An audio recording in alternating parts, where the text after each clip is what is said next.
Então, eu sou Tainan, eu tenho 39 anos, ainda sou considerada jovem, apesar de quando eu era novinha e falava 39 anos, eu falava, não, já é uma tia, já é uma pessoa de idade, hoje não, acho que é jovem ainda.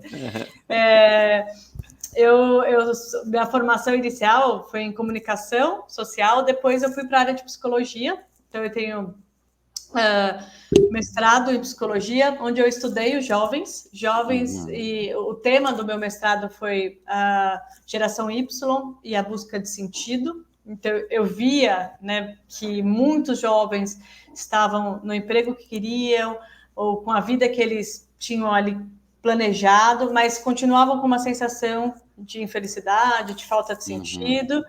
E foi aí que eu adentrei nesse tema das geração Y, geração Z, e essa busca por sentido e por felicidade. Então, eu fui muito para a linha do Viktor Frankl, que estuda a busca de sentido do ser humano dentro da psicologia.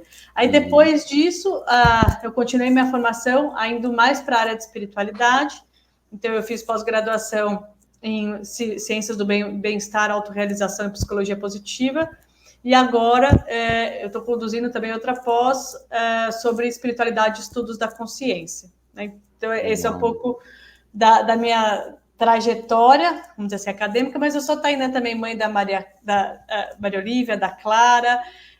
Eu sou oblata dentro da comunidade, o nome é estranho, né? Fala, tem cura. Oblata é monge fora do mosteiro, então Legal. Eu sou uma monástica no mundo, como o pessoal dentro da comunidade. É um mosteiro sem paredes, a nossa abadia, vamos dizer, fica no sul da França, em Bonvaux.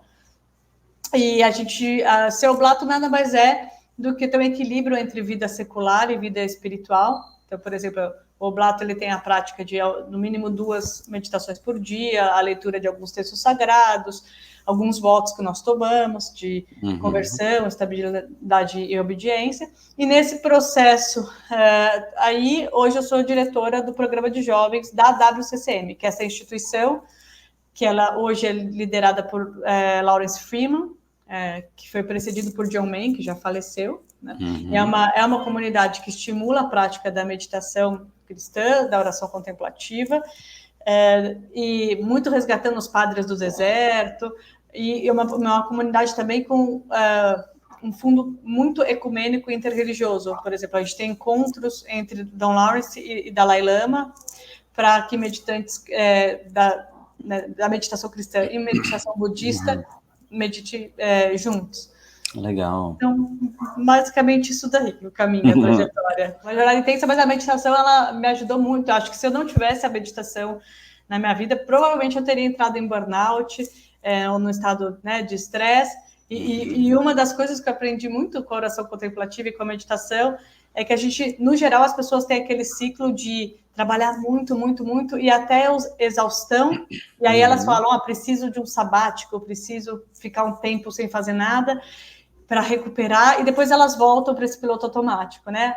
Eu falo que a meditação é essa pausa diária, que ela não deixa a gente chegar nesse nível de burnout, né? De um estresse que vira patológico. Não, se todo dia eu tiver meu momento de silêncio ali, meus 20 minutinhos, isso já ajuda o nosso corpo a se recuperar e a nossa mente a ficar saudável também. Que legal, isso faz muito sentido, né? Pequenos momentos de pausa durante o dia que fazem uma diferença enorme, né? Sim. Nós temos um grupo chamado Comece Bem o Dia Meditando. E a ideia é isso, é que a gente comece o dia já com meditação. Nem todos os dias a gente tá assim, nossa, uau, que vontade de meditar, né? Mas daí você levanta, faz a meditação, pratica a meditação, faz aquele tempo, e aí a energia renova, é bem isso que a Tainan falou. Para mim faz muito sentido, porque é minha vida diária também, né? Eu nasci numa família católica e sempre, de certa forma, frequentava a missa com meus pais, minha avó. Só que por volta dos 23 anos, eu tive uma certa crise, eu achava as pessoas algumas vezes incoerentes entre o que elas rezavam ali, e aí saía da porta da igreja, já tratava uma pessoa diferente, eu estava conversando sobre a vida alheia, eu falei, nossa, mas que incoerência é isso? E aí, nesse período, eu falei, nossa, eu queria uma prática mais contemplativa, né? E até então eu não sabia da existência da meditação cristã. Então eu comecei a meditar pelo budismo Mahayana, E aí, a primeira vez que eu meditei, óbvio, a primeira vez é aquele estranhamento, a gente começa a tomar consciência do quanto a nossa mente é a mente macaco, que eles falam, que pula de pensamento em pensamento. Uhum. E aí, depois disso, eu fui me aprofundando dentro do budismo. Cheguei a participar de grupos de estudo para tomar votos de Bodhisattva, né? Que achava muito bonito a questão dessa jornada, desse caminho.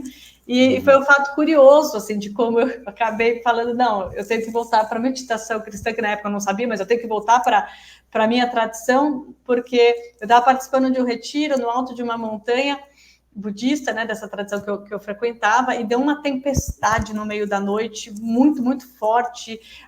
O alojamento que nós estávamos era daquela telha que fazia um barulho. Eu falei, vai cair essa casa. E aí, depois de o dia inteiro meditando com os mantras lá, eu sei que a hora que a situação apertou, eu só rezava Ave Maria e Pai Nosso. Daí eu falei, gente, quando a coisa aperta, na essência, a tradição que me guia é essa, né? E foi muito bonito também reconhecer isso. Então, eu tenho uma gratidão enorme pelo budismo, porque ele foi quem me apresentou a meditação. Só que aí, depois disso, eu falei, não é possível que não exista meditação dentro da tradição cristã. E aí eu comecei a procurar aquela coisa de Google mesmo e achei o site da Comunidade Mundial de Meditação Cristã. Na época era o Carlos Siqueira, que é um professor de yoga, que ele foi o primeiro oblato no Brasil. Entrei em contato com ele, participei de um retiro. Depois disso, o Lawrence Freeman veio para o Brasil, participei de outro retiro no Mosteiro de São Bento.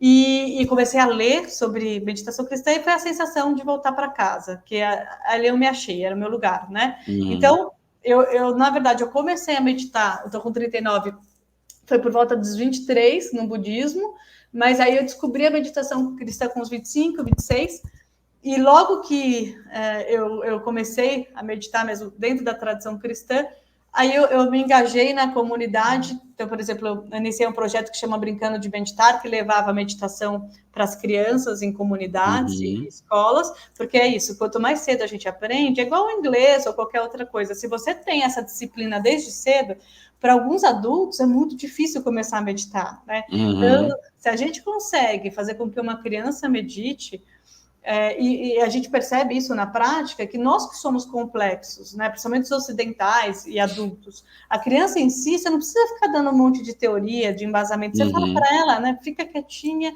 respira, e você percebe que elas nascem naturalmente contemplativas, né, um mundo que vai atrofiando a nossa inteligência espiritual. Então foi isso, eu comecei com a meditação cristã por volta dos 25, e daí foi uma jornada. Daí eu percebi que ali era minha casa, meu caminho, depois me tornei oblata, e depois comecei a trabalhar mesmo, como é o meu trabalho dentro da meditação cristã, como diretora internacional do programa de jovens.